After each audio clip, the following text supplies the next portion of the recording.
Difference क्या पता है? रेडियो, टीवी, लैपटॉप और आज आपको न्यूज़ आपके मोबाइल फोन पे आ जाता है। सो टेक्नोलॉजी का बहुत बड़ा रोल है। अगर आप देखेंगे टेक्नोलॉजी फ्यूचर्स बनाती है, फ्यूचर बड़े बड़े कंपनीज के, सिर्फ कंपनी की फ्यूचर नहीं बनाती है, कंट्री की फ्यूचर बनाती है। अगर आप उबर को देखोगे, उबर के पास खुद का टैक्सी नहीं है, बट उसके टेक्नोलॉजी की वजह से it is one of the most best in terms of the company. जो स्केल है, उबर कितना बड़ा कंपनी बन गया। अब लोग एयरबीएनबी, उनका खुद का एक होटल नहीं है, एक होटल नहीं है, बट एक टेक्नोलॉजी की वजह से उन्होंने बिजनेस को कहां से कहां लेके गया। अगर आप यूपीआई जो मॉडल देखोगे, यूपीआई सिर्फ इंडिया में है, ये एक मॉडल की वजह से आज अगर आप रोड पे किसी के पास जाओगे, मतलब जो वेजिटेबल्स बेचता है, फ्रूट्स बेचता है, उसके पास भी स्कैन कोड है और वो बिजनेस कर रहा है, और इंडिया का ग्रोथ कहां से कहां चला गया। सो टेक्नोलॉजी है ना, फ्यूचर को हमेशा बदलता है, and that is a very good thing. But एक याद रखिए, unfortunately many of us we are afraid of technology, because हमें लगता है शायद कॉम्प्लिकेटेड है, हमें शायद अडॉप्ट करने नहीं आएगा, या हमसे हो नहीं सकता है। पर हमें यह समझना बहुत जरूरी है कि अगर टेक्नोलॉजी इज द फ्यूचर और हम टेक्नोलॉजी से डर रहे हैं, मतलब हम फ्यूचर से डर रहे हैं, और अगर हम फ्यूचर से डरेंगे तो हम आगे नहीं बढ़ पाएंगे। आप सोचिए ना, आज इंडिया नंबर 1 है in the world of Herbalife. इसका कारण लीडरशिप तो है और इसका कारण डिस्ट्रीब्यूटर भी है। बट इमेजिन करो, ड्यूरिंग द पैंडेमिक अगर जूम या ऐप अगर हटा दोगे, अब मुझे बताओ ये 4 साल कैसे होते थे। इमेजिन करो, क्या आप अपना बिजनेस विदाउट जूम कर पाते थे? ये टूल का बहुत बड़ा रोल है इंडिया को 1 बिलियन पहुंचाने का।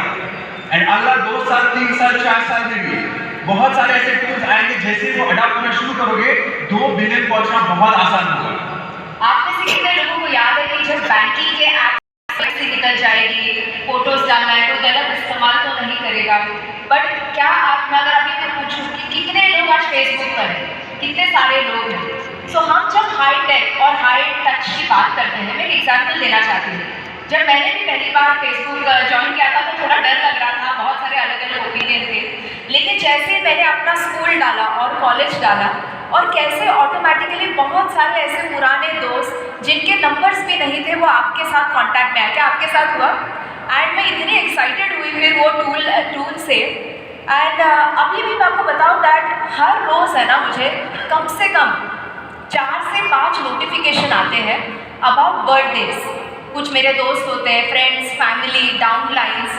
एंड मैं आपको बताऊँ कि ये जैसे ही नोटिफिकेशन आता है और मैं फ़ोन उठाकर जब मैं उन्हें विश करती हूँ, उसमें से इतने सारे लोग इतने खुश हो जाते हैं कि आपको इतने बिजी स्केड्यूल से कैसे याद रहा कि मेरा बर्थडे है। हम लिटरली उनका दिन बना देते हैं ना। एक्चुअली प्रैक्टिकली ये पॉसिबल नहीं है कि हर रोज़ मुझे इतने सारे लोगों के बर्थडेज याद रहे, लेकिन ये टेक्नोलॉजी की वजह से आज मैं ये कर पा रही हूँ। इनफैक्ट आपको बताऊँ कि हम तो जूम अभी यूज़ कर रहे हैं। जब हमारी शादी हुई थी और मुझे ऐसा लगता था हर्बलाइफ हर कंट्री में कहीं पर भी जाकर मीटिंग कर सकते हैं, ट्रेनिंग कर सकते हैं। जब मैं वर्जीनिया पहुंची तब मुझे पता चला कि जिस स्टेट में राकेश थे वहाँ पर कोई भी ट्रेनिंग नहीं थी, कोई HOM मीटिंग्स कुछ भी नहीं था। एंड मैंने काफ़ी ट्राई किया वहाँ पर बिजनेस करने का, लेकिन फिर बाद में थोड़े महीनों के बाद मैंने ये डिसाइड किया। बाद में मैं 3 महीने वहाँ पर उनको मिलने जाती थी, 3 महीने वापस आती थी, मेरा क्लब यहीं पर था। राकेश ने फिर मुझे एक टूल सिखाया था, स्काइप। कितने लोगों को स्काइप पता है? सो 2010 में मुझे राकेश ने वो स्काइप बताया था, और मैं जब इंडिया से निकलती थी तो मेरे सारे पेपर, रिसर्च, न्यूट्रिशन क्लब के सारे मैं रेडी करके जाती थी। लोग वहाँ से कांटेक्ट करते थे, मेरे क्लब में आते थे, और मैं US में दूसरे टाइम जोन में लैपटॉप पर बैठकर मैं लोगों का कंसल्टेशन करती थी। आपको पता, उस दौरान 2010 में मैंने कुछ 10 सुपरवाइजर्स बनाए थे। इनफैक्ट इसमें से 2 मेरे फ्रंटलाइन है जो आज गेट टू 5 है, जो एक्चुअली मैंने वहाँ पर बैठकर यहाँ पर बनाए थे। एंड इवन तो मैं वहाँ पर थी, कभी यहाँ पर आती थी, वहाँ पर आती थी। इन 2011 मैं रोज़ यहाँ पर क्लब भी चलाती थी और ट्रेनिंग्स भी करती थी।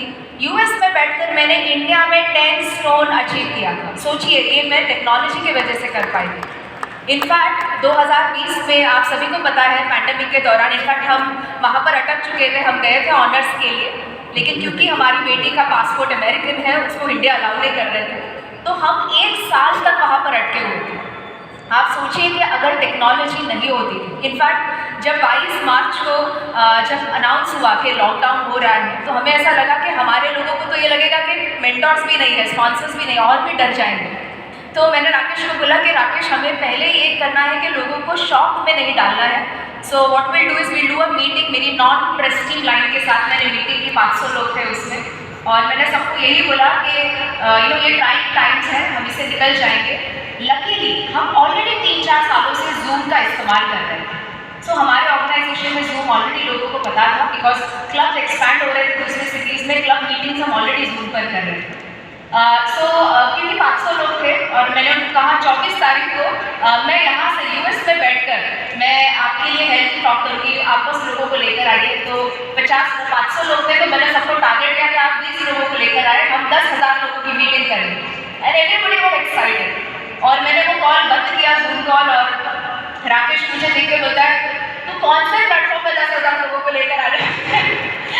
मैं भी सोचने लगी हाँ मैं क्या करूँ, और लोगों के मैसेजेस आने लगे, 5 confirmation, 10 confirmation. So in fact Rakesh को भी फिर देखना पड़ा था ये क्या करें हम लोग, कौन से प्लेटफॉर्म पर लेकर आए। देन उन्होंने फिगर आउट किया कि कैसे हम जूम पर जाने के बाद भी हम कैसे ये प्रेजेंटेशन को फेसबुक पर डाल सकते हैं, जहाँ पर अनलिमिटेड लोग लेकर आ सकते हैं, या यूट्यूब पर डाल सकते हैं।